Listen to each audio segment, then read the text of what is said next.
Bismillahirrahmanirrahim. Alhamdulillah rabbil alamin wassalatu wassalamu ala asyrafil anbiya'i wal mursalin wa ala alihi wa sahbihi ajma'in. Allahumma lakal hamdu syukra wa lakal mannu fadla wa nastaghfiruka ya hayyu ya qayyum. Salli wa sallim adada ilmika ala abdika wa rasulika wa habibika sayyidil ma'sum Sayyidina Muhammad wa ala alihi wa sahbihi wa ahli mahabbati wa aflah syu'un al-ummati wa farij anna al-humuma wal ghumuma ya hayyu ya qayyum. Rabbi shrah li sadri wa yassir li amri wa halul 'uqdatam min lisani yafqahu qawli. Alhamdulillah, segala puja dan puji bagi Allah Subhanahu wa taala. Selawat dan salam ke atas junjungan besar Nabi kita Muhammad sallallahu alaihi wa alihi wasallam dan seterusnya kepada para sahabat, golongan tabi'in, tabi'un tabi'in dan mereka yang mengikuti baginda Rasulullah sallallahu alaihi wa alihi wasallam. Dan insya-Allah pada malam ini kita akan menyambung pembicaraan kita ataupun pembacaan kita, hikam kita, yang mana Allah Subhanahu wa taala memberitahu kepada kita bagaimana perjalanan sang hamba kepada Allah Subhanahu wa taala, dan Allah taala sentiasa menguji akan hambanya. Jadi apabila sahaja hamba tadi mendapat ujian Allah Subhanahu wa taala, maka apabila ujian tersebut mendekatkan diri kepada Allah, maka itulah dikira masa yang terbaik, itulah yang dikira sebagai jalan pembukaan Allah Subhanahu wa taala. Namun apabila Allah Taala memberi nikmat kepada hambanya, namun dengan nikmat itu menyebabkan ia lalai kepada Allah Subhanahu wa taala, maka ini bermulanya dia ini jauh dengan Allah Subhanahu wa taala. Dan insya-Allah pada malam ini kita akan membicarakan hikam kita ini, dan dikatakan bahawa seseorang yang sudah merasa jemu dan bosan berhubungan dengan makhluk, apabila dia banyak bergaul dengan orang, banyak berdampingan dengan orang ramai, lalu timbullah perasaan jemu ataupun bosan ataupun kecewa dengan makhluk, maka akhirnya dia menganggap bahawa duduk bersama orang, duduk bersama makhluk ini kadang-kadang banyak membawa kesedihan daripada kegembiraan.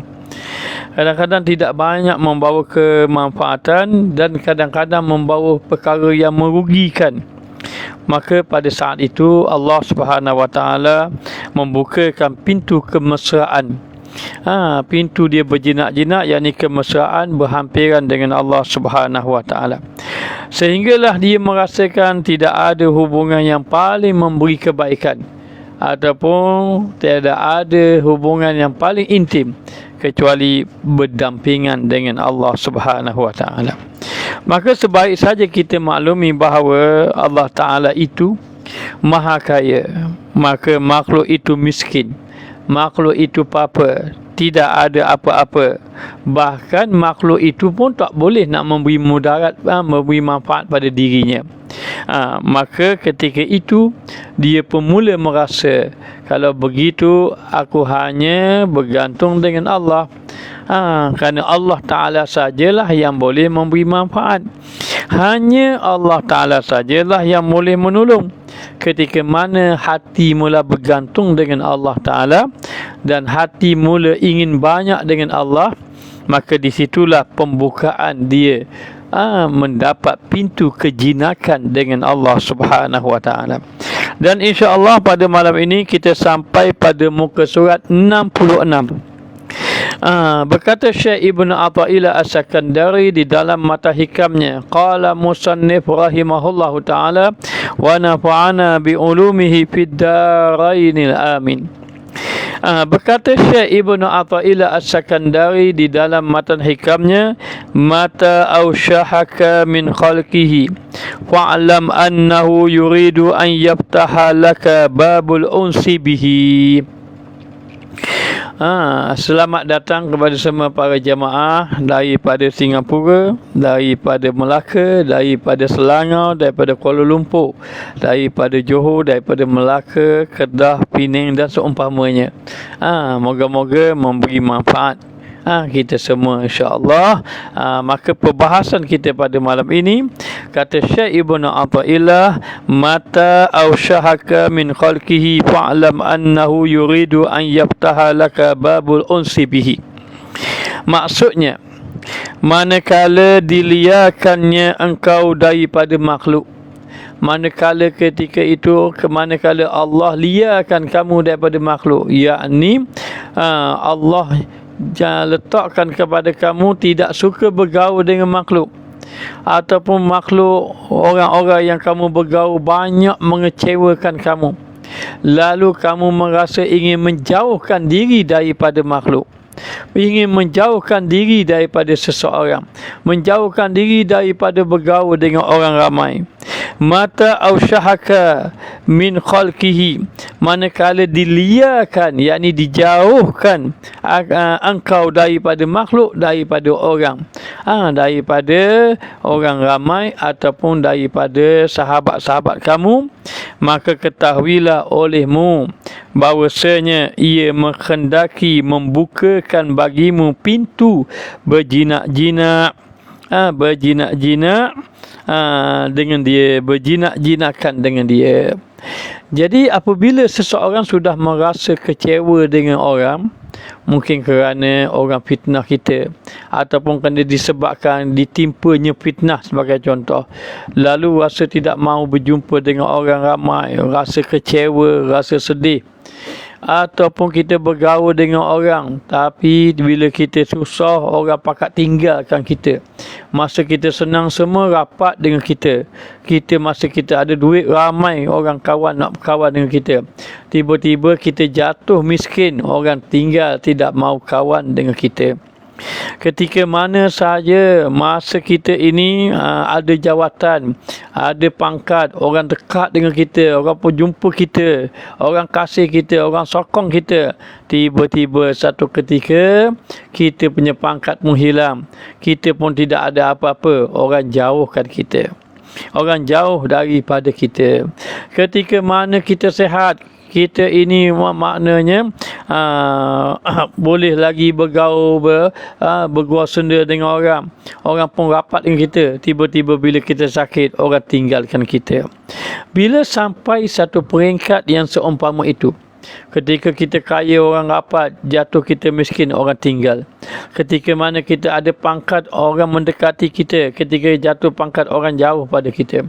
Jadi manusia itu cuba lari daripada kita, kita pun dah rasa kecewa, dan kita pun tahu bahawa orang selama ini kita berkawan dengan orang, orang tak beri pertolongan pun pada kita. Lalu ketika itu timbul di dalam hati rasa putus harapan dengan makhluk, tidak mahu lagi bergantung dengan orang ramai, dan ketika itu merasa dirinya hanya ada Allah Ta'ala saja, hanya nak bergantung pada Allah Ta'ala sahaja, maka ketika itu Allah membuka pintu kejinakan kamu dengan Allah. Boleh jadi dengan sebab fitnah. Sebagai contoh, bila orang fitnah, kita pun rasa kecewa, kita pun rasa sedih, maka orang semua tinggalkan kita. Semua tinggalkan kita, orang pulau kita duduk keseorangan ketika itu. Sebenarnya ketika itulah ketika yang paling baik kamu dengan Allah. Kita dah bicara kemarin, waktu yang paling baik dengan kamu adalah waktu ketika mana kamu dengan Allah Ta'ala. Ketika mana hati kamu ingat kepada Allah. Lalu ketika itu dia fikir, selama ni aku berkawan dengan orang, orang tak boleh tolong aku pun. Selama ini aku baik-baik dengan orang, sampai masa orang tinggal aku juga.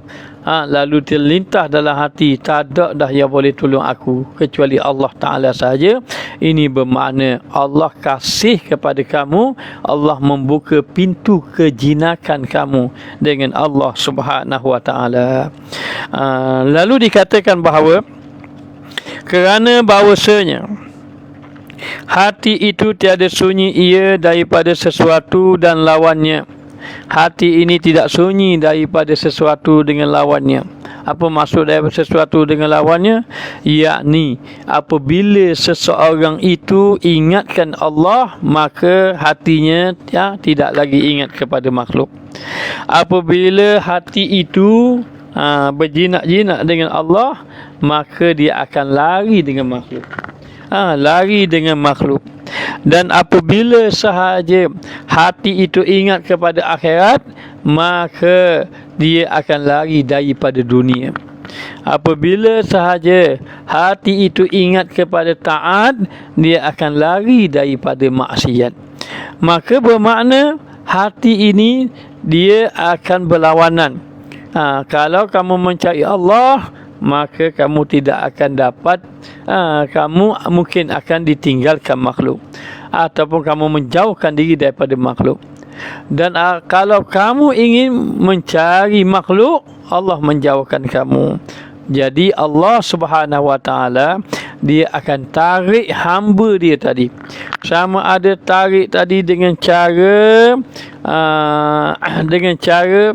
dalam keadaan dia sedari, ataupun dalam keadaan dia ini, atau dalam keadaan terpaksa, ataupun dalam keadaan sukarela.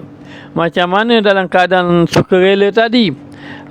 Tiba-tiba dia pun mari ingat, ingin mendekatkan diri kepada Allah Ta'ala. Sudah kecewa dengan orang, lalu rasa nak dekatkan diri dengan Allah Ta'ala. Ataupun secara terpaksa. Cara terpaksa macam mana? Seperti ditimpa musibah dengan fitnah, lalu orang lari dengan dia, maka dia ingin dekat dengan Allah Ta'ala sahaja. Maka jangan kecewa ketika mana orang pulaukan kita. Jangan kecewa ketika mana orang meninggalkan kita. Manusia boleh pergi, boleh datang, tetapi Allah Ta'ala sentiasa ada bersama dengan kita. Lalu dikatakan bahawa apabila sahaja berjinak-jinak dengan Allah Subhanahu Wa Ta'ala, sudah berjinak dengan Allah, maka sudah lagi tidak terpengaruh lagi dengan selain daripada Allah Subhanahu Wa Ta'ala. Maka dengan sebab itu, kita maknanya sesiapa yang Allah memberi kepada dia, yang pertama disibukkan dengan ibadah. Apabila Allah Ta'ala beri seseorang tadi sibuk dengan ibadah, ini sebagai tanda Allah kasih kepada dia. Yang kedua, apabila Allah Ta'ala beri dia, maknanya ketenangan di dalam hati, ini tanda bahawa Allah kasih pada dia dan Allah nak beri kebaikan kepada dia. Yang ketiga, apabila Allah memberi kepada dia keikhlasan di dalam melakukan amal ibadat, ini tanda Allah Ta'ala kasih kepada dia. Apabila saja seseorang itu dikasihi oleh Allah, Allah jaga dia. Allah akan tarik dia duduk bersama dengan orang-orang yang Allah kasih. Kalau Allah tidak kasih dia, Allah biarkan dia, ikutlah kamu nak kawan dengan siapa, kamu nak dengan siapa. Tetapi bila Allah Ta'ala kasih kepada dia, Allah Ta'ala tarik dia, dia akan duduk dengan orang-orang yang Allah Ta'ala kasih. Dan Allah jaga hati dia. Hati dia ini tidak terpengaruh dengan selain daripada Allah Ta'ala. Ini tanda Allah Ta'ala kasih kepada dia. Maka dikatakan bahawa hati itu tiada sunyi daripada sesuatu dan berlawanan. Dan apabila lari ia daripada makhluk, maka ta'alluq ia pada hak Allah Ta'ala. Bila dia lari pada makhluk, hatinya ingat kepada Allah. Hati dia ingat kepada Allah Ta'ala. Dan apabila memandang ia kepada fakir mereka itu, dia pun pandang kepada orang. Aku duk bergatur dengan orang selama ini, orang pun tak boleh nak tolong aku.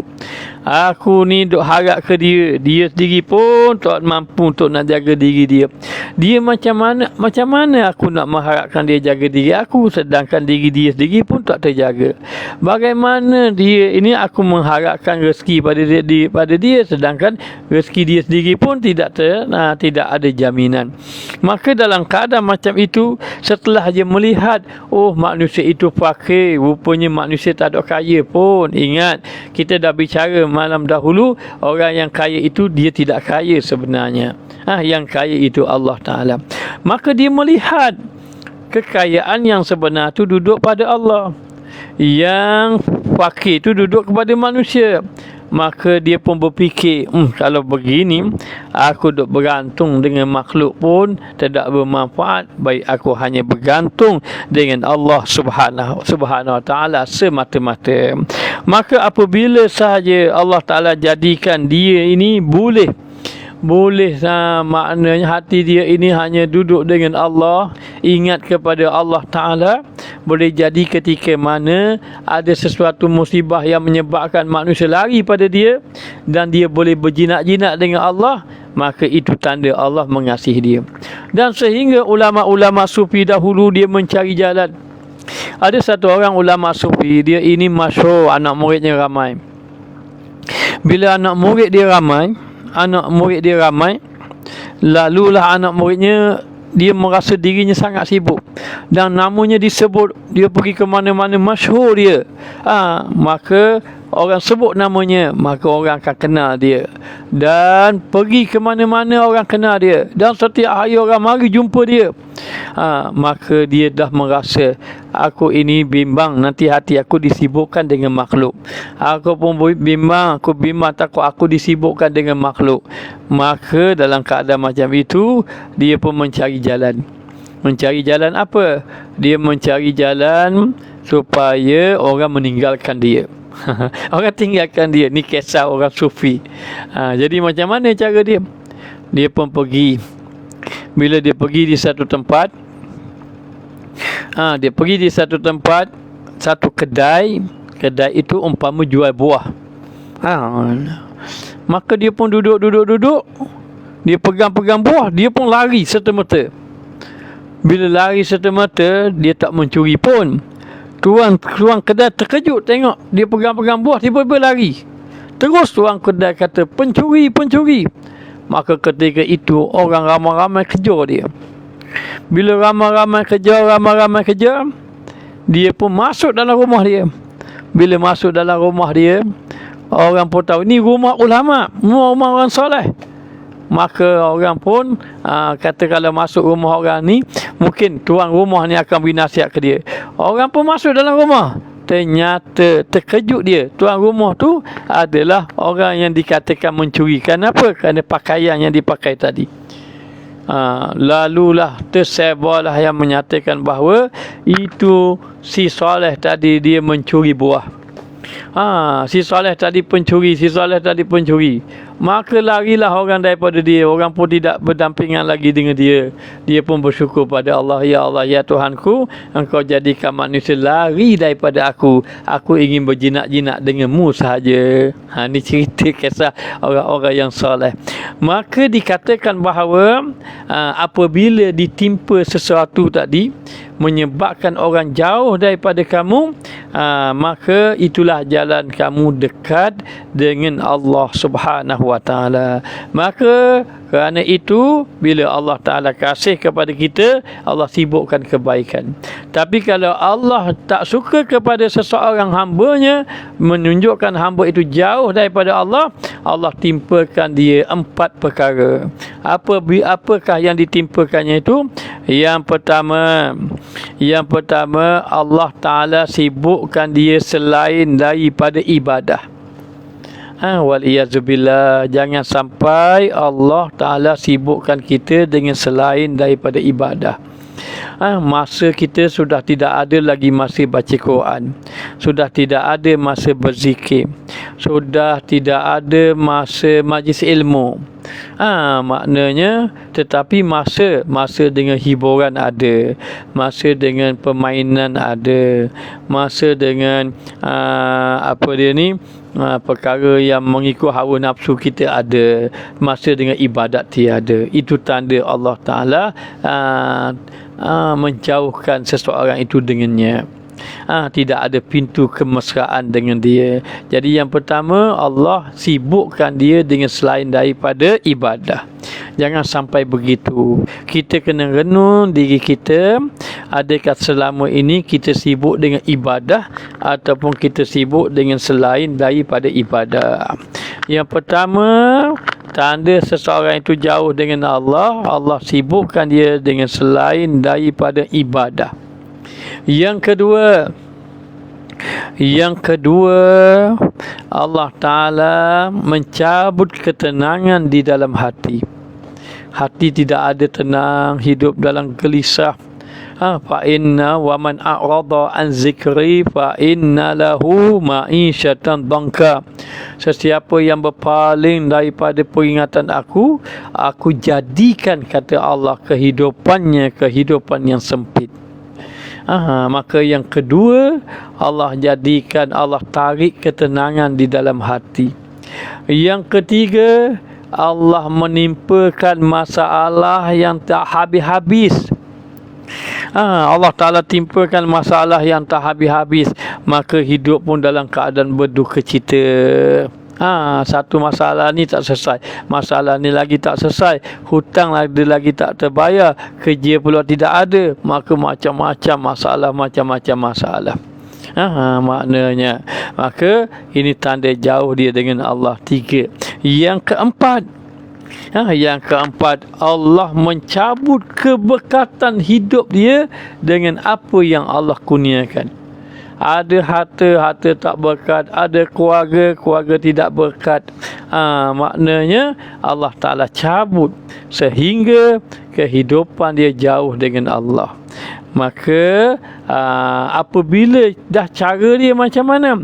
Cara dia apabila kamu ini sibuk dengan selain pada ibadat, apabila maknanya hati pun sudah tidak tenang, apabila saja masalah bertimpa-timpa, apabila memikirkan bahawa hidup sudah macam tidak ada keberkatan, maka kembali balik kepada Allah. Dan ketika itu, bila mana saja kamu jauh dengan bila manusia jauh pada kamu dekat dengan Allah Ta'ala, itu tanda Allah kasih kepada kamu. Maka kata ulama, hendaklah seseorang itu ada masa untuk berjinak-jinak dia dengan Allah. Ustaz dipesan oleh guru kita. Dia kata, hendaklah kamu mempunyai satu masa yang khusus untuk kamu berjinak-jinak dengan Allah. Maka kata guru kita, seperti pada waktu malam Ustaz, dia kata, sebelum tidur ke, ataupun sebelum waktu semayang, setengah jam sebelum waktu semayang, itu masa kita berjinak-jinak dengan Allah terlebih dahulu, itu terpulang.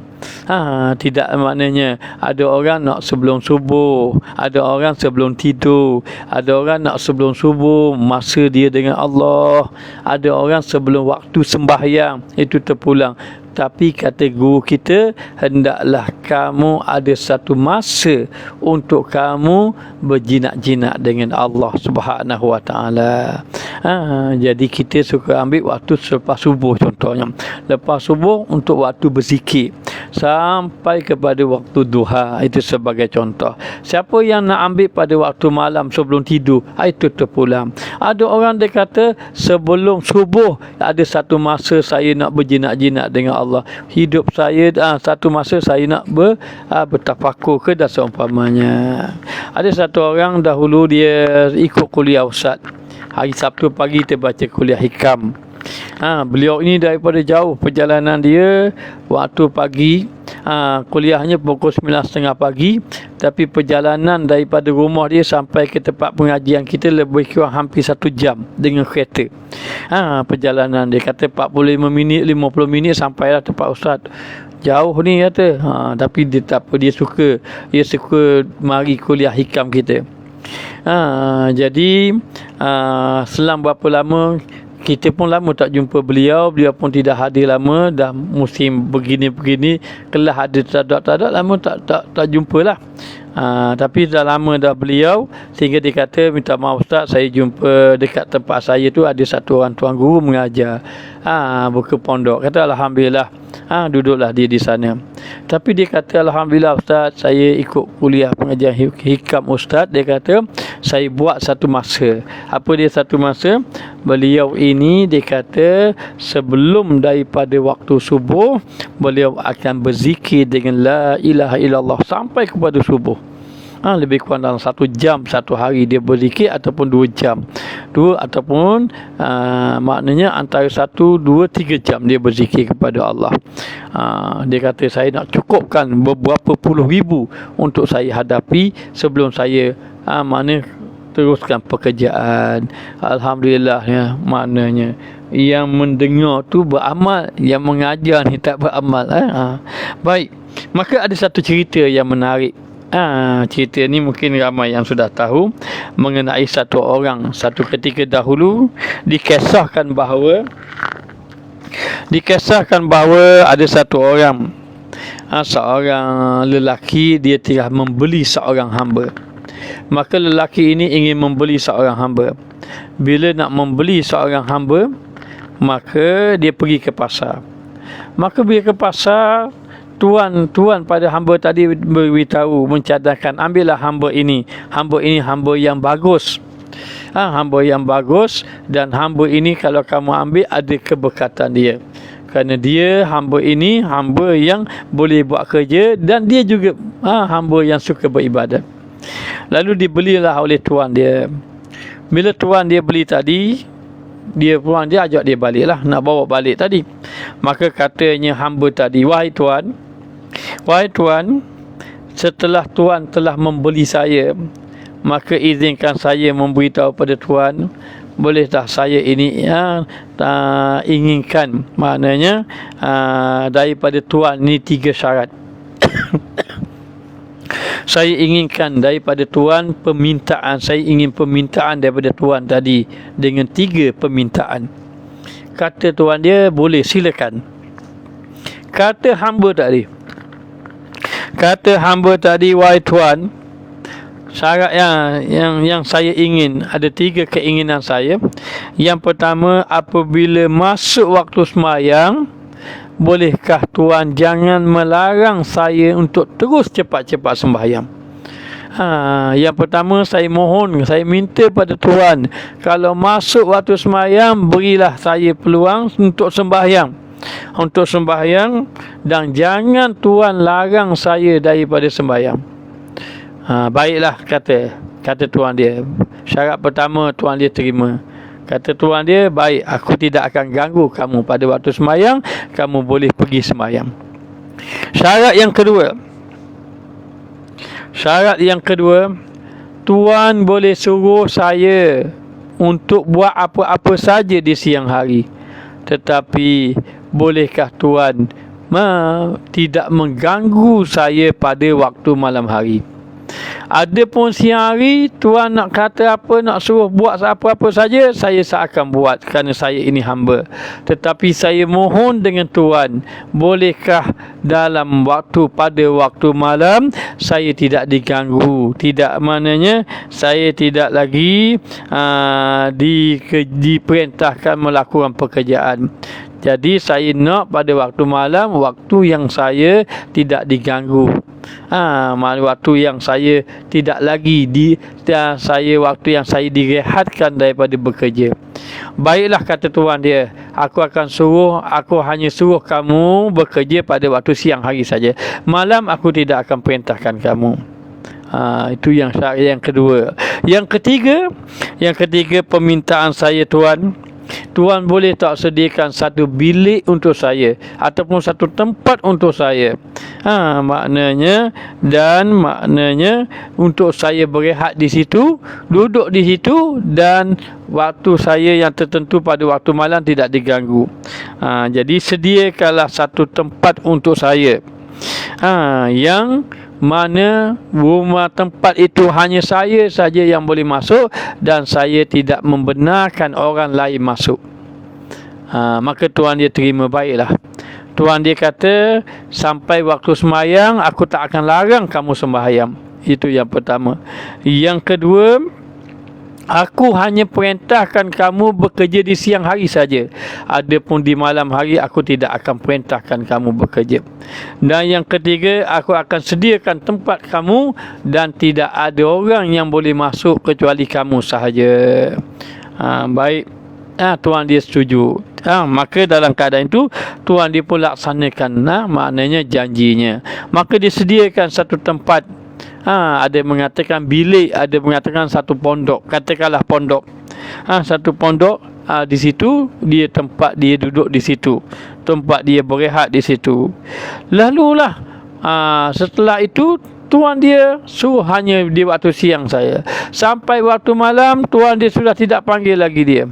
Sudah tidak lagi panggil dia, dan dia pun boleh berehat pada waktu malam, hanya bekerja pada waktu siang. Sampai waktu sembahyang boleh sembahyang, dan tidak ada orang boleh masuk di dalam rumah ataupun pondok yang telah disediakan. Maka hiduplah dia dalam keadaan macam itu. Begitulah berlakunya perjalanan. Lalu dalam keadaan macam itu, satu hari tuan dia ni nak buat makanan, nak buat jamuan. Maka dipanggilnya orang-orang. Maka sang lelaki, sang hamba tadi pun bekerjalah dengan siang hari tadi. Habis sudah disambutnya tetamu, sudah dijamunya makan, maka tetamu pun balik habis ke rumah masing-masing. Maka dia pun bekerja seharian, sang hamba tadi, sehinggalah tuan rumah tadi pun rasa dah gembira beri jamu pada orang. Maka nak berehat-rehat lah. Tiba-tiba tuan dia pun berjalan-jalan tengok keliling rumah. Terlihatlah bilik ataupun satu satu pondok kecil yang disediakan oleh tuan, yang disediakan oleh tuan tadi akan hamba dia tadi. Tuan dia berjalan, dia pergi tengok. Oh, bila dia tengok tempat hamba dia tadi, tempat hamba dia tidur ataupun pondok hamba dia tadi, terkejut tuan dia tadi. Kenapa terkejut? Kerana di dalam pondok tadi bercahaya. Cahaya ni memang cahaya itu luar biasa. Kalaulah lampu pelita cahaya, tapi tak cahaya begitu. Bahkan dia tengok daripada tempat dia tidur tadi, cahaya itu sampai ke langit. Sampai ke atas maknanya ke langit tadi. Maka terkejut dia. Apa yang dilakukan oleh hamba aku ini selama ini? Dan cahaya dalam pondoknya ni tidak ada pelita yang cahaya hebat macam ini. Kalau ada pun pelita yang kecil sahaja, yang cahaya dalam pelita dalam pondok tadi tidaklah secerah macam ni. Tiba-tiba tuan dia pergi dekat pondok tadi. Bila tuan dia pergi dekat pondok tadi, tuan dia pun maknanya tengok, Masya Allah, hamba dia tengah beribadah. Dia tengok hamba dia sujud, hambanya sedang sembahyang. Siang hari duk sibuk dengan layan tetamu, bekerja sebagai hamba tadi. Dalam keadaan macam itu, siang duk sibuk-sibuk kerja, malam itu beribadat, sujud kepada Allah Ta'ala. Maka terkejut tuan dia. Tuan dia tengok masuk dalam, tengok dia, mengintai apa yang dilakukan oleh hambanya. Lalu ketika itu, lepas daripada sembahyang, tengok tuan dia duk galik-galik tengok. Akhirnya lepas sembahyang, hamba tadi munajat kepada Allah. Dia pun berkata, ya Tuhanku, aku bermohon kepadamu agar tidak memperlihatkan kepada keadaan aku hanya selain padamu, tidak melihatkan keadaan aku selain daripadamu, yakni kepada Allah Ta'ala saja yang tahu keadaan aku. Dan dia kata maknanya, aku mohon padamu keampunan, wahai Allah, aku mohon keampunan padamu, ya Allah, kerana sesungguhnya aku tidak boleh beribadat pada siang hari, kerana siang hari aku sebagai hamba, dan aku sebagai hamba, aku mengikuti kehendak hambaku. Tetapi pada waktu malam ini sahajalah yang aku boleh beribadat kepadamu ya Allah. Seandainya aku boleh beribadat di siang hari, nescaya aku akan beribadat di siang dan juga di malam hari. Tuan dia terkejut mendengar munajat rintihan daripada sang hamba dia yang soleh. Maka tuan dia terus lari cepat-cepat. Lalu dikatakan bahawa akhirnya tuan dia bercerita dengan isterinya. Kamu tahu tak apa yang dilakukan oleh hamba kita? Kata tak tahu. Sebab kita kan tak boleh ganggu dia pada waktu malam. Dia kata aku pergi berjalan-jalan di kawasan rumahku dan aku pergi tepat di pondok dia tadi.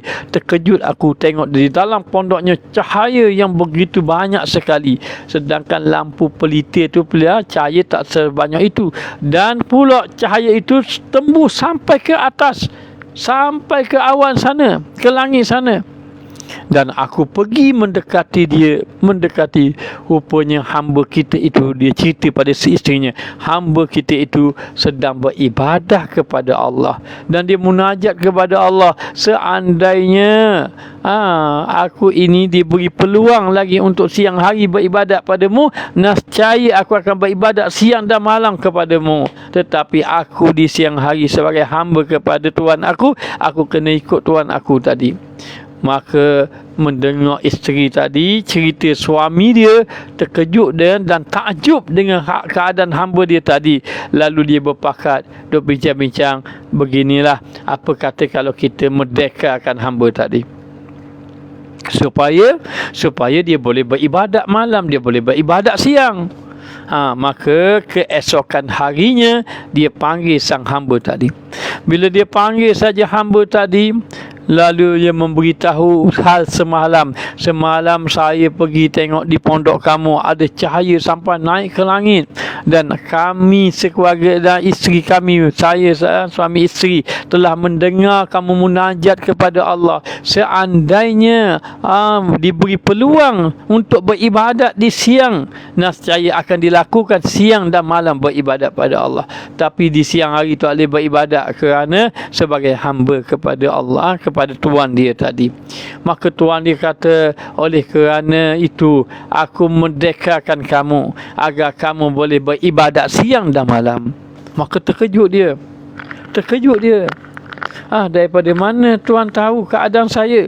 Katanya, malam tadi aku duk tengok kamu, aku intaikanmu dan aku dengar kamu munajat kepada Allah Ta'ala. Maka dia berkata, kalau engkau merdekakan saya, maka bagaimana Tuhan nak uruskan dengan pekerjaan-pekerjaan yang saya lakukan ini? Kata Tuhan dia, tak apalah, aku boleh mencari hamba yang lain. Yang paling penting aku nak merdekakan kamu supaya kamu boleh bermunajat kepada Allah Ta'ala.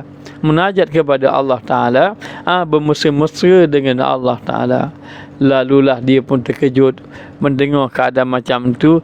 Selama ini dia ingin maknanya bermesra hanya dia dengan Allah, tidak mau lagi disibukkan dengan makhluk. Lalu dia pun munajat pada Allah, ya Allah, ya Tuhanku, aku telah memohon kepadamu ya Allah, agar tidak ada orang memperlihatkan keadaan aku kecuali hanya mu saja yang tahu keadaan aku. Maka apabila engkau telah membukanya, engkau telah membuka dan juga telah memperlihatkan rahsia aku kepada Tuhan aku ini, sehingga Tuhan aku tahu apa yang aku lakukan, maka aku mohon padamu agar aku dipercepatkan bertemu denganmu ya Allah. Nak jumpa. Sebab apa? Sebab dia dah berjinak dengan Allah, dah bermesra dengan Allah. Dia tidak mahu, tidak senang dia diganggu oleh selain daripada Allah Ta'ala. Lalu dia memohon kepada Allah agar Allah Ta'ala ini cepat-cepat lagi, maknanya dia bertemu dengan Allah. Selepas dia munajat kepada Allah Ta'ala, apa yang berlaku?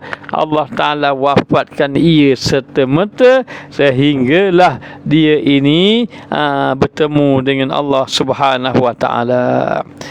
Maka dikatakan bahawa bila mana sahaja seseorang tadi sudah dijauhi oleh makhluk, maka itu tanda Allah ingin berdampingan dengannya.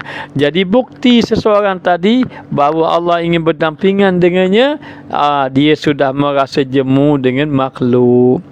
Lagi dia sudah rasa lazat dengan beribadah. Suka beribadah. Ibadah itu perkara yang ia suka. Benda yang menyenangkan hati dia, tidak terasa maknanya dalam keadaan berat untuk melakukan amal ibadah kepada Allah Subhanahu wa taala, dan dia sentiasa merindui untuk beribadah kepada Allah Subhanahu wa taala. Ini tanda apa? Ini tanda bahawa ia dikasihi oleh Allah Subhanahu wa taala.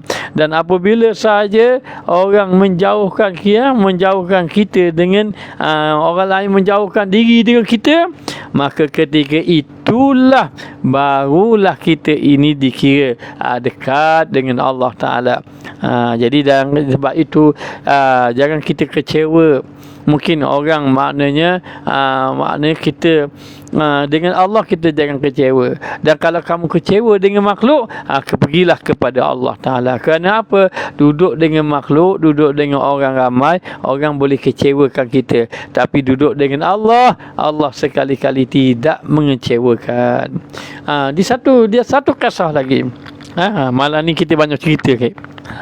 Ada satu kisah orang saleh. Orang saleh ini mempunyai anak murid yang ramai. Dan juga dia satu orang yang saleh yang masyhur. Dan mempunyai harta yang melimpah ruah. Pendek kata, segala kenikmatan dunia Allah beri kepada dia. Orang beri kepada dia. Jadi dia mempunyai anak murid yang ramai.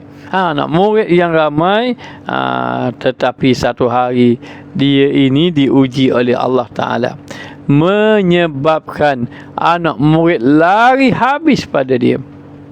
Tinggal 3 orang saja. Jadi seramai-ramai manusia, seramai-ramai anak muridnya, maka anak murid dia lari daripada dia. Sebab apa lari daripada dia? Kerana berlaku satu peristiwa. Dia memegang satu botol. Bila dia pegang satu botol di tangannya, dan kebetulan ada wanita yang sangat muda duduk dengannya. Ada 2 orang wanita. Ada 2 orang wanita yang mana kedua-dua wanita itu dipeluknya. Belah kanan, belah kiri dipeluknya. 2 wanita tadi. Maka ketika itu di tangannya ada satu botol. Maka orang tengok, ini ulama, ini orang yang soleh tiba-tiba memeluk 2 orang wanita. Dan di tangannya ada botol. Ini sudah pasti dia, Tuan Guru ini sudah mabuk. Tuan Guru pun mabuk. Tuan Guru sudah mabuk. Maka tersebarlah cerita. Tengok, zaman tu zaman tak ada Facebook lagi tu. Facebook tak ada, Instagram pun tak ada. Lagi benda apa lagi ustaz pun tak tahulah maknanya. Lalu dalam keadaan macam itu, tersebar berita. Apa yang berlaku?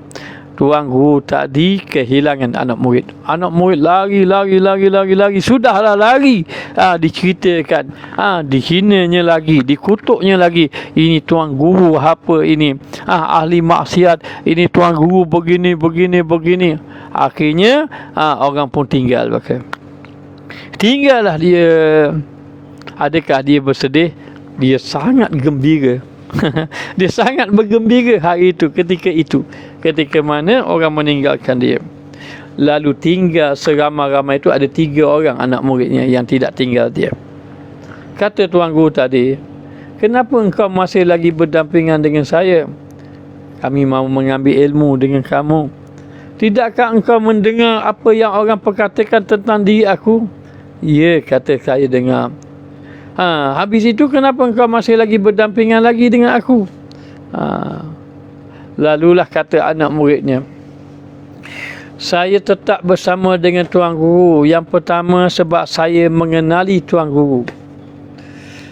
Makna saya mengenali Tuan Guru dan saya yakin Tuan Guru tidak lakukan apa yang orang kata. Kata Tuan Guru, apa yang orang kata?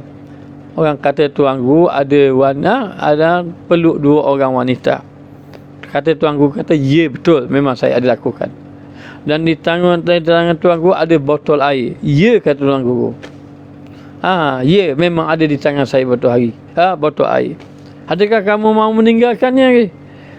Yang kedua, memang saya datang ini, saya memang nak dengar daripada mulut Tuan Guru sendiri. Adakah cerita ini benar ataupun cerita ini tidak benar? Yang ketiga, saya nak penjelasan betul-betul daripada Tuan Guru. Saya tidak mahu mendengar daripada orang lain. Mana siapakah wanita itu? Apakah yang berlaku? Katanya.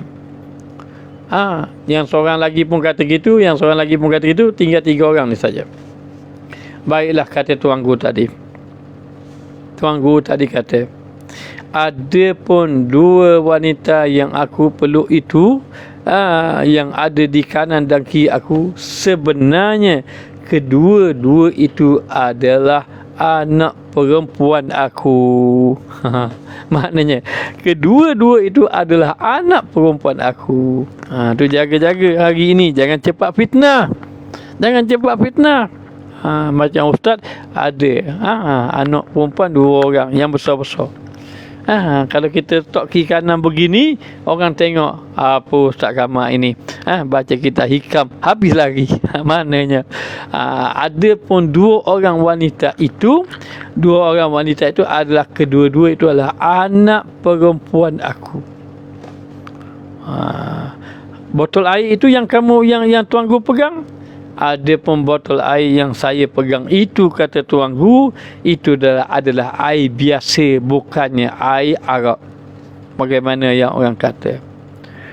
Barulah ketiga-tiga tadi sedar betul maknanya, tapi orang semua sudah lari. Kenapa Tuan Guru tidak menyatakan kebenaran, tidak menjawab fitnah ini? Tuan Guru diam saja. Kata Tuan Guru, aku lebih suka orang lari daripada aku, asalkan Allah tetap bersama dengan aku. Biarlah orang lari dengan aku, asalkan Allah tetap bersama dengan aku. Maka demikianlah kadang-kadang Allah menguji orang sampai orang tadi lari, tetapi sebenarnya berdampingan dengannya itu adalah Allah Subhanahu Wa Taala. Bila mana seseorang tadi sudah rasa tak gemar lagi dengan orang, sudah rasa tidak rasa suka lagi dengan orang lain, maka ketika itu dikatakan bahawa dia sudah dekat dengan Allah Subhanahu Wa Taala. Dan apabila manusia itu sudah jemu, sudah bosan bergaul dengan makhluk, sudah bosan, maka di situ tiba-tiba hati rasa nak berjinak-jinak dengan Allah, nak mengingati Allah Subhanahu Wa Taala dan nak ingin beribadat kepada Allah Taala, maka itu berarti Allah Taala membuka pintu kepada dia. Jadi bila Allah membuka pintu kepada dia ini, maknanya biasanya Allah akan membuka kepada dia keyakinan yang kuat kepada Allah Subhanahu Wa Taala. Jadi Allah akan beri dia keyakinan yang kuat kepada Allah Taala. Dan yang kedua Allah akan memberi ilmu yang bermanfaat kepada dia. Itu tanda Allah Ta'ala kasih. Boleh jadi dulu masa dia dalam keadaan lupa lalai pada Allah Ta'ala, tiba-tiba Allah Ta'ala tarik dia. Bila Allah Ta'ala tarik dia setelah dia jauh dengan makhluk, Allah Ta'ala tarik biar dia dekat dengan Allah Ta'ala, maka Allah Ta'ala akan buka kepada dia apa dia? Pintu ilmu pintu ilmu dan pintu keyakinan kepada Allah Subhanahu Wa Taala. Dan Allah Taala buka lagi pintu apa? pintu ibadah kepada Allah Subhanahu wa taala. Dan Allah Taala buka lagi pintu apa? Pintu amal. Pintu amal ini dimasukkan pintu zikir. Allah buka pintu zikir kepada Allah Taala. Apabila seorang itu dibuka pintu ilmu, Allah Ta'ala buka pintu amal kepada dia, dan Allah Ta'ala buka pintu keimanan kepada dia. Allah Ta'ala buka pintu ibadat kepada dia, membawa akhirnya dia merasa dapat berjinak-jinak dengan Allah Subhanahu wa Ta'ala. Setengah kata ulama mengatakan bahawa hendaklah kamu ini jangan banyak bergaul dengan orang, kerana banyak bergaul dengan orang boleh menyebabkan kamu lalai kepada Allah Subhanahu wa taala. Lalu dikatakan bahawa apabila saja Allah Taala nak menjinakkan dia dengan Allah, maka Allah Taala akan menjaga, memelihara anggota dia. Bagaimana memelihara anggota dia? Allah Taala jadikan lidahnya ini lidah yang bercakap yang baik ataupun berzikir kepada Allah. Allah Ta'ala jadikan matanya memandang kepada perkara yang baik, memandang dengan penuh iktibar. Maknanya dan Allah Ta'ala jadikan telinganya mendengar perkara-perkara yang baik, dan tangan dia menjadikan maknanya melakukan kebajikan. Kakinya akan pergi ke tempat-tempat yang baik. Allah Ta'ala jadikan hatinya tenang bila sudah berdampingan dengan Allah Subhanahu wa taala. Jadi dikatakan bahawa apabila sahaja seseorang itu sudah diliarkan dengan makhluk, itulah tanda yang baik. Tanda yang baik. Jadi jangan timbul lagi, saya difitnah, habis orang tak percaya saya, habis orang lari daripada saya, habis orang tinggalkan saya. Tetapi kalaulah kita ditinggalkan oleh orang, ditinggalkan oleh makhluk, orang benci pada kita, kita rasa macam mana? Kita rasa hati kita dekat dengan Allah Ta'ala. Itu tanda yang Allah Ta'ala kasih. Itu tanda Allah nak kamu berjinak dengan Allah. Cukuplah jadilah berjinak-jinak dengan makhluk ni, katanya. Berjinak-jinak dengan Allah Ta'ala itulah yang paling baik. Kadang-kadang Allah Ta'ala tarik dia tadi sehingga terbuka pintu-pintu hidayah. Lalu dikatakan bahawa kerana bahawasanya liar daripada barang yang lain daripada Allah Ta'ala itu, apabila Allah Ta'ala jadikan dia liar daripada yang lain daripada Allah, maknanya tambah dah. Dia tambah dah, maknanya liar dengan makhluk, yakni menjauhkan diri dengan makhluk, menjauhkan diri daripada selain pada Allah. Ada 4 perkara yang mengganggu kita nak berdampingan dengan Allah. Yang pertama dunia, yang kedua makhluk, yang ketiga syaitan, yang keempat nafsu. Maknanya lalulah dikatakan bahawa sudah berpaling daripada selain daripada Allah. Boleh jadi orang dah jauh kita, makhluk dah jauh dengan kita. Kita pun kata orang dah benci dah kita, orang dah kasih pada kita, orang dah sayang pada kita. Tapi sebenarnya Allah kasih kepada kita bila Allah Ta'ala jadikan orang jauhkan diri daripada kita. Lalulah jalan berjinak-jinak pada Allah. Lalu Allah Ta'ala beri jalan berjinak-jinak pada Allah. Ini ramai berlaku. Satu orang dia kata, saya ni Ustaz, dahulu perniagaan saya ini maju, tiba-tiba hari ini perniagaan saya ini jatuh. Bila jatuh dia datang, saya dulu Ustaz ada kedai begini. Pendek kata dulu dia pernah sampai peringkat jutawan. Selalu dia beritahu, dia kata, Ustaz, tak ada orang tinggal belaka dah. Dulu kok kalau kita telefon kok orang telefon balik, orang akan jawab, orang angkat telefon. Kalau kita telefon kok orang akan telefon balik. Lah ni saya telefon tak angkat belaka dah. Habis tak kawan-kawan, dia kata kawan-kawan dulu baik-baik, lah ni dah dia kata tak baik dah. Maka Ustaz pun bagi tahu pada dia, ginilah, Ustaz pun bagi amalan, antaranya amalan zikir, amalan selawat Nabi. Amalan selawat Nabi. Dan macam mana ni saya tak ada modal nak berniaga, keadaan macam ini, hutang saya pun banyak, sampai satu peringkat ustaz, depan orang ramai dia malukan saya. Kata macam mana? Dia kata, ni lah, mana piti aku tak bayar lagi, depan ramai ustaz, dia kata. Masya Allah. Mana kalau kita rasa, dia kata, mana piti aku tak bayar lagi. Terkejut dia. Dia kata sedih, hidup sedih. Dia kata beginilah orang selama ni. Dia kata kita dulu baik sangat, kita dulu cari amal kita, ni bukan tak cari, tolong sama jauh sekali, kata. Tak apalah, ustaz pun bagi tahu dia ginilah, amalkan selawat Nabi. Amal Nabi. Selam baru-baru ni kita jumpa dia, telefon kita, ustaz mari ustaz jumpa ustaz. Lalu tak apalah, kita pun pergilah jumpa beliau. Jumpa beliau, tak berubah hidup dia, niaga dia pun tak maju. Macam biasalah, rasa habis modal pula musim-musim kini. Dari segi kewangan memang tak ada, tidak ada lah. Dia kata nak hidup, nak makan, saya untuk nak makan saya ada lah ustaz, untuk keluarga saya ada, tak ada masalah. So saya mikir hutang saya ni, hutang saya dah habis-habis, dan kena mendiam pula. Dia kata saya pun tak ada niaga macam dulu dah. Lalu ustaz pun kata bagi pada dia, tak apa, ambillah amalan, bagi amalan. Lalulah bagi amalannya, tak ada benda, amal zikir je, amal berzikir saja. Amalan berzikir.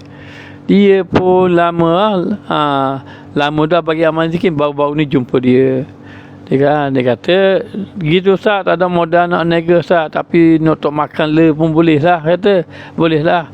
Tapi alhamdulillah saya 1001 hari istiqamah lagi selawat Nabi. Mana?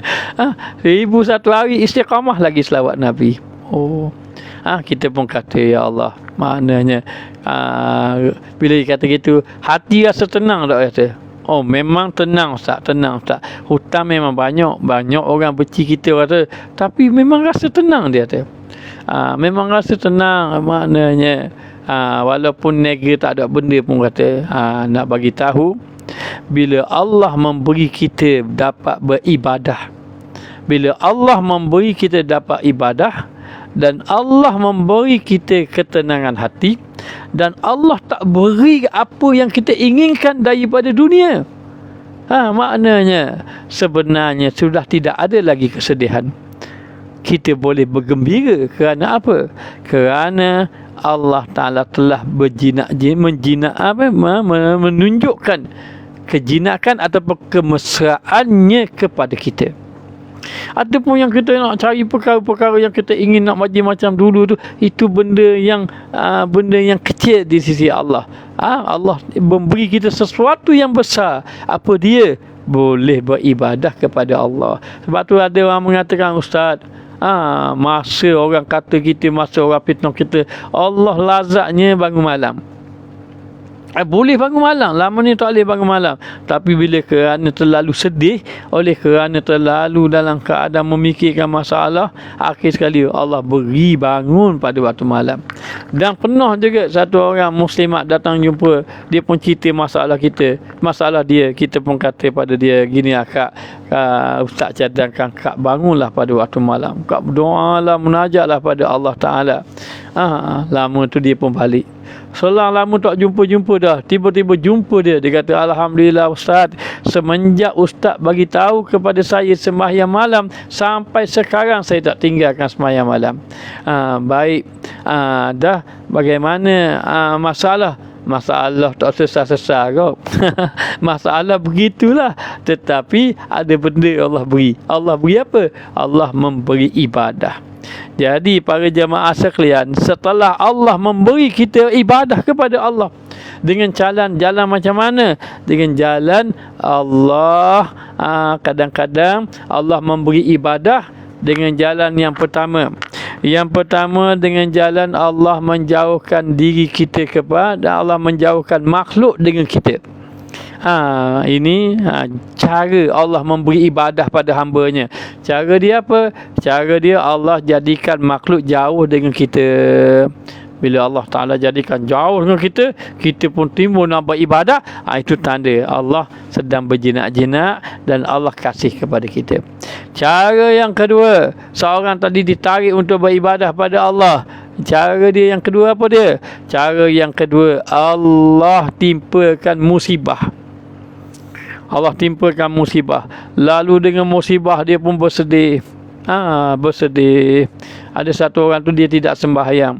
Tiba-tiba Allah Ta'ala uji dia, anak dia meninggal dunia.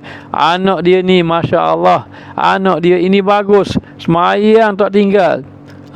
Pernah dulu ikut kuliah kita, sembahyang jemaah dengan kita, tak tinggal dia sembahyang, tak tinggal tak tinggal sembahyang, jaga sembahyang berjemaah, dan didapati bahawa anak dia ni tengah hafal Quran. Dan dia mengharapkan anak dia inilah yang soleh. Maknanya tiba-tiba dia wafat, anak dia meninggal dunia. Apa yang berlaku selepas anak dia meninggal dunia? Dia terus sembahyang sampai sekarang. Maknanya apa? Cara Allah Ta'ala tarik hamba dia untuk beribadah. Yang pertama dengan cara makhluk lari pada dia, seperti dia difitnah, maka makhluk lari pada dia. Yang kedua seperti apa? Seperti dia ditimpa musibah.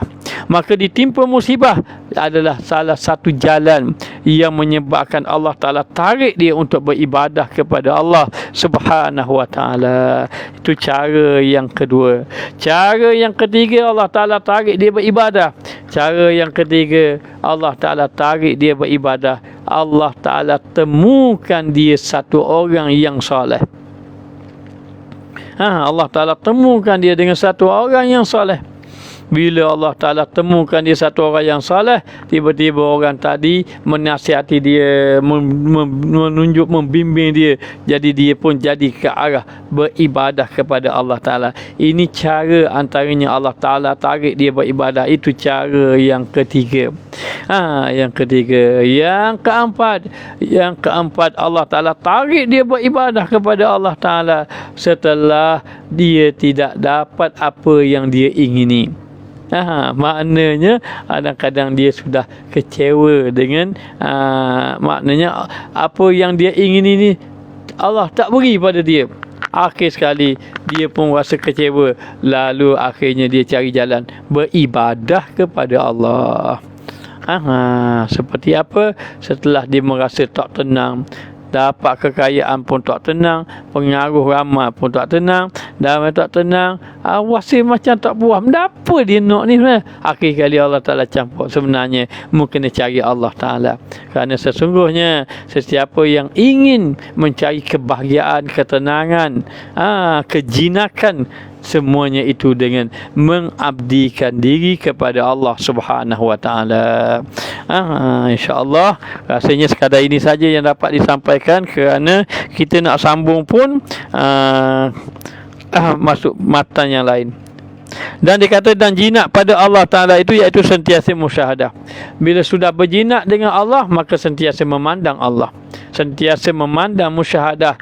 Untuk nak faham kita orang awam ini, musyahadah kita sentiasa mengingati Allah Ta'ala. Masuk musyahadah ni memandang. Tapi dengan cara apa? Dengan cara ingat kepada Allah, bagi anwar hidayah, sehingga Allah Ta'ala campakkan cahaya hidayat di dalam hatinya, yang datang atas hati segala orang yang ahlil basir, orang yang memandang tadi, memandang dengan pandangan mata hati, yang beroleh anugerah dan hidayah, sehingga dia mendapat anugerah, sehingga dia mendapat hidayah Allah Subhanahu Wa Ta'ala. Maka demikianlah bila Allah Ta'ala buka dia. Orang tanya, sahabat Rasulullah SAW tanya, bagaimana kita nak tahu ni hati kita percaya? Rasulullah memberitahu, apabila hati kita rasa lapang, hati rasa tenang, hati rasa lapang, kemudian tubuh ringan beribadat. Hati rasa lapang, berat nak ibadat. Orang panggil, orang Terengganu kata berat nanang, nak beribadat, itu tidak juga.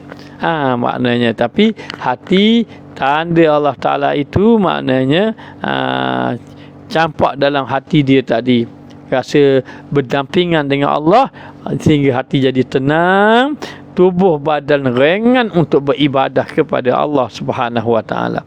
Jadi ringan nak beribadat. Kerana apa? Kerana dikatakan bahawa Allah sudah mengasihinya, sudah menyayanginya. Bila dia beribadah kepada Allah Ta'ala campak rasa takwa dalam hati. Apa makna takwa dalam hati? Maknanya benar-benar hati itu dari pergi zahir dan batin melaksanakan perintah Allah dan meninggalkan larangan Allah Subhanahu Wa Ta'ala. Itulah dia kata. Jadi para jamaah sekalian, jangan susah hati, jangan berduka cita kerana Allah Ta'ala bersama dengan kita. La tahzan. Maknanya innallaha ma'ana. Jangan kamu berduka cita, Allah Ta'ala bersama dengan kita. Allah Ta'ala bersama dengan kita. Sebab tu ulama mengatakan, kalaulah kamu ini berduka cita, selalu ditimpa dengan duka cita, tidak tenang dalam kehidupan kamu, maka perhatikanlah ibadat kamu dengan Allah. Perhatikan ibadat kamu dengan Allah.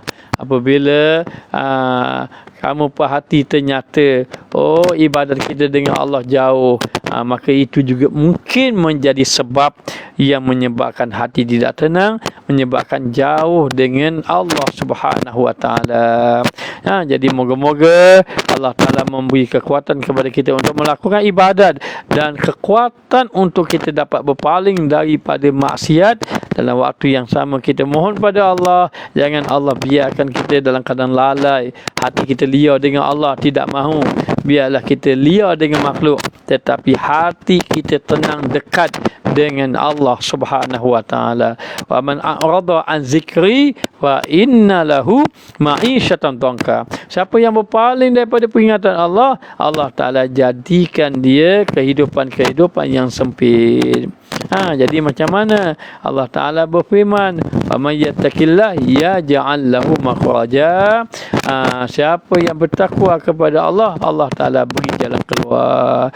Jadi dan di akhirnya Rasulullah SAW, Allah Ta'ala beri dia wahyu. Katanya Ibnu Ajibah, setelah Rasulullah melihat keadaan makhluk, keadaan orang-orang Mekah, lalu Rasulullah bertahanus di Gua Hira. Ketika mana bertahanus di Gua Hira, lalu menjauhkan diri daripada manusia, ketika itu Allah Ta'ala sampaikan wahyu kepada Nabi Muhammad sallallahu alaihi wasallam. Sehingga ulama mengatakan, hendaklah kamu ini jauhkan dengan manusia, maka Allah jadikan kamu berjinak-jinak dengannya.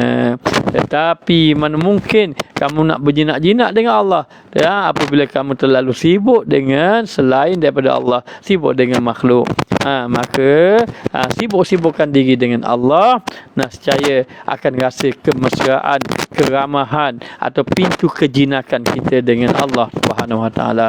Jadi sebagai penutupnya, sebagaimana Tuan Guru kita pesan pada kita pesan kepada yang di luar sana, jadikan satu masa untuk kita dengan Allah. Tak kira lah, pilih sendiri. Ada orang nak waktu malam, waktu subuh, waktu lepas subuh, itu terpulang. Tapi ada satu masa khusus kita dengan Allah Subhanahu Wa Taala. Jadi sekadar ini saja yang dapat disampaikan. Moga-moga Allah Taala memberi kebaikan kepada kita semua. InsyaAllah tenangkan hati. Orang-orang yang berduka cita, kita gembirakan dia. Jangan tambahkan duka cita dia, bahkan jadikan mereka tersenyum kerana kita, dan jadikan kita orang yang membawa kemanfaatan kepada orang lain. Maknanya jangan susah hati. Maknanya Allah Ta'ala bersama dengan kita. InsyaAllah kita mohon pada Allah agar Allah Ta'ala memberi keluasan rezeki kepada orang kaya. Ingat, bantulah orang-orang yang susah. Bantulah orang yang susah dalam keadaan musim seumpama ini. Dan orang-orang yang susah, tenangkan mereka, gembirakan mereka, jangan mereka jadi jauh dan berputus asa dengan Allah. Allah bersama kita. La tahzan innallaha ma'ana. Jangan kamu berduka cita, Allah Ta'ala bersama dengan kita. Jadi sekadar ini saja yang dapat disampaikan. Apa yang baik itu daripada Allah, yang lemah, yang dhaif, yang hina, yang fakir, yang tiada apa-apa itu daripada pada diri ini, maka ustaz bukanlah orang yang alim, orang yang soleh pun tidak, tetapi hanya menyampaikan apa yang Allah Ta'ala beri, dan bukanlah ahli taat, tetapi yang bercakap juga ini adalah ahli maksiat. Mengharapkan doa daripada antum, dan kita sama-sama berdoa agar kita mendapat keampunan daripada Allah Ta'ala. Bismillahirrahmanirrahim. Rabbana zalamna anfusana wa illam taghfir lana wa tarhamna lanakunanna minal khasirin. Rabbana atina fid dunya hasanah wa fil akhirati hasanatan wa qina azaban nar. Subhana rabbika rabbil izzati amma yasifun wa salamun alal mursalin walhamdulillahi rabbil alamin. Jadi setakat ini saja yang dapat disampaikan. Ustaz sudahi dengan wabillahi taufiq wal hidayah. Wassalamualaikum warahmatullahi wabarakatuh.